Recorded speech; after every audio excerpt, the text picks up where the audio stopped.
leadership training or sort of preparation? What are the sort of, especially the culture focused stuff that you would want to see coming out of your training? Yeah. So for me, the thing that I've observed over my years of experience is there's a really amazing worker. They're really great at doing their thing. As an individual contributor, they do amazing. And then there comes this point where we decide we want to recognize them for doing so great. And so we promote them. And usually that promotion is putting them in a leadership position. Now, do they know anything about leadership, or have they learned anything about leadership? Not necessarily, but that's the next step. That's where you get promoted to. So let's promote them to it. And then they go into that position and they don't know. They are really great at telling people how they did as an individual contributor.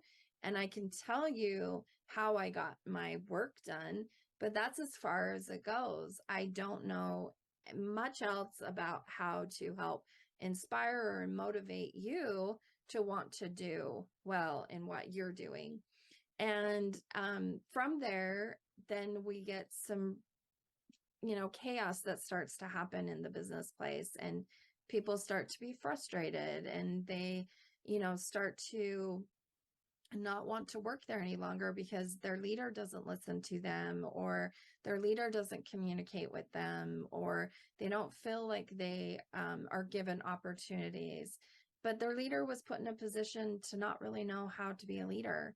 And I think that's an area that we were really struggling in, is that we have got to recognize as organizations that leadership isn't just natural in everybody. It requires some training, and it requires some skill, somebody taking you aside and teaching you these skills, and you being able to practice those skills and going back for feedback around those. And so for me, I think it's just extremely important that we get some type of, foundational leadership experience, and we teach this next generation of leaders those skills that are going to help them to be able to become leaders. And then checking back in with them often and making sure that they are headed on that right path. They're going to have a lot of questions along the way, and they're going to need somebody who can give them that corrective feedback or that supportive feedback. And so I think that that's the piece that I feel like is really necessary in organizations if we're going to be able to make this work for us. It's also interesting too. I've done quite a bit of research around this next generation that's coming up, and they kind of call us on our BS. They really don't put up with it. And they also aren't going to stick around with a company for very long if they feel like it's not headed in the right direction.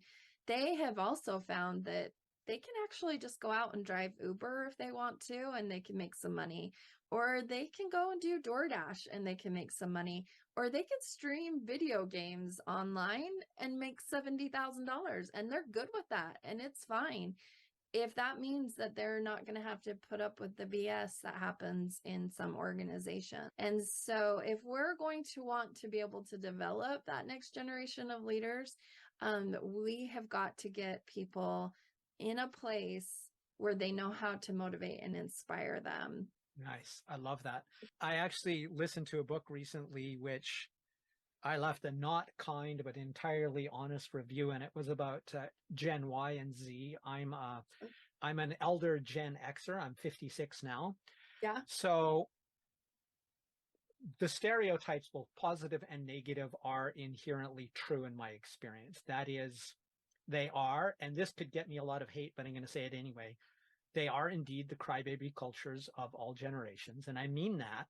At the same time, that's both the strength and the weakness that it is. What you were talking about them calling the BS, that's the strength they have, that most of it's just like, sit down, shut up, they're the boss. Where we need that, and I'm glad that's being called out, they also have their own space they need to be strengthened or supported or taught to do, because as much as it's really important for people to feel their feelings, it is the workplace. It is a situation in which it really isn't all about you and your feelings, and you may be uncomfortable, but growth in anything involves discomfort. So if your default, whether regardless of what generation it is I'm just going to avoid anything that's uncomfortable, well, then that's the equivalent to saying, I don't want to grow, or I don't want to be more successful at this thing. Even if it's streaming videos, the person who makes 70 grand a year is still probably the exception. And the kind of feedback they're going to get is a lot less diplomatic than your average boss would give them, even if they are unskilled, unless they're tyrannical.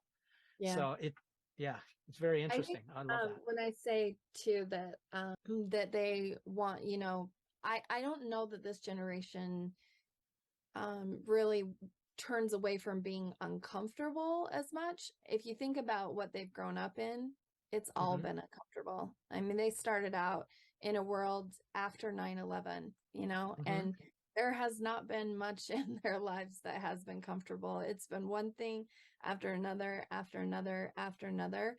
I think it's more that they just require somebody who is going to adapt to what they need and have an expectation of that. And which I think is what we need of our leaders. I think we should have an expectation of our leaders to adapt their style to what I need. And I don't even know if it's about, feelings being hurt or anything. It's more about, I need you to communicate with me in the way that I understand.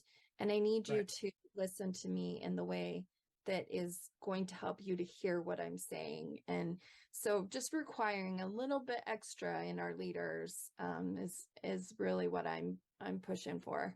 Right.